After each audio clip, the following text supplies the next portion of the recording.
Des journalistes venus des 4 coins du littoral et du sud-ouest ont été outillés ce mardi 26 octobre à Douala sur les questions de sécurité numérique et physique. Il est question pour ces journalistes de faire corps avec les différents dispositifs nationaux et internationaux relatifs à la liberté de la presse et à l'accès aux informations publiques au Cameroun. La sécurité, qu'elle soit physique ou numérique, c'est d'abord la sécurité. Au niveau de la sécurité physique, le plus important, c'est de définir et de mettre en place des procédures standards d'opération qui permettent de codifier le comportement sur le terrain.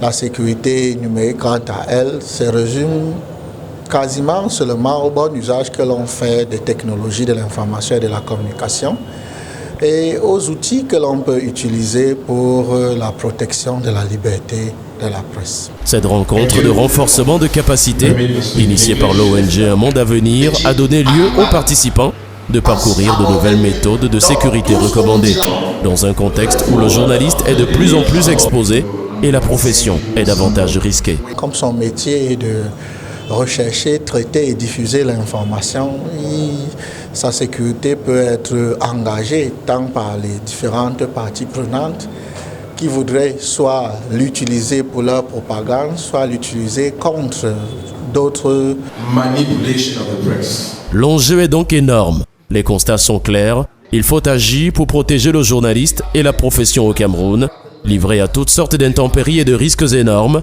estiment les responsables de l'ONG Un Monde à Venir. Les journalistes exercent un métier à risque du fait de ce qu'ils mettent en exergue et en évidence des travers, des insuffisances, des manquements, du fait qu'ils accompagnent les citoyens à pouvoir construire des actions qui visent l'amélioration de leurs conditions de vie.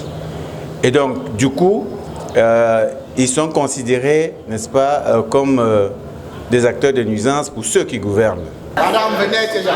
Des simulations ont été faites, des astuces partagées pour mieux gérer une situation de crise ou de conflit avec les forces de l'ordre lors d'une couverture sur le terrain.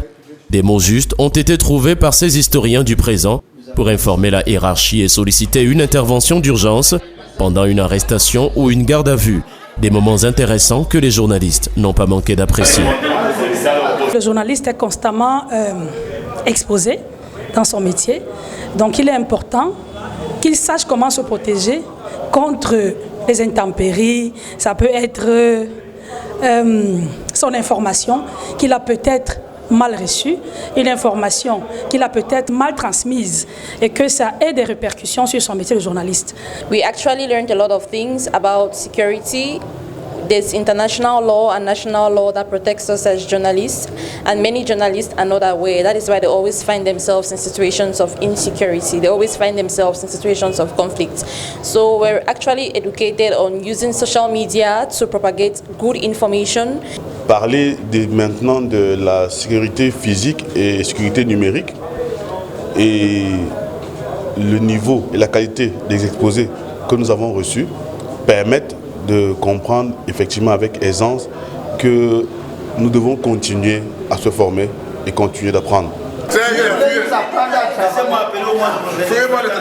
Ce qui m'a le plus marqué, c'est ces données ou alors ces informations que nous avons reçues dans le cadre de la sécurité numérique. On n'est pas que menacé sur le plan numérique, on est aussi en danger sur le plan physique. C'est pourquoi à chaque fois qu'un journaliste produit un article ou alors écrit un reportage, il doit toujours se demander est-ce que mon reportage est professionnel. Ces hommes de médias ont également parcouru des questions sur la sécurité des sources d'information et le bien fondé de disposer d'un carnet d'adresses bien exploité. Les attestations ont été remises aux participants et un projet a également été pensé pour protéger la sécurité du journaliste dans sa pratique au quotidien. Nous allons mettre en place un dispositif d'alerte rapide pour les journalistes qui fera que quand un journaliste est dans une situation inconfortable, qu'il estime être à risque, il peut sur un clic informer une plateforme à travers laquelle nous pourrons être informés en temps réel et prendre des dispositions, n'est-ce pas, tout au moins pour relayer l'information sur sa situation. Vous savez que des fois, les journalistes se retrouvent dans des situations où ils sont enlevés et détenus pendant plusieurs jours sans que personne ne sache où ils se trouvent. Passé ces moments d'échange constructifs, il sera maintenant question de mettre à profit cette rencontre de renforcement des capacités dans les différentes rédactions. Et comme un seul homme, les journalistes ont tenu à lever la voix pour dire oui à leur sécurité physique et numérique.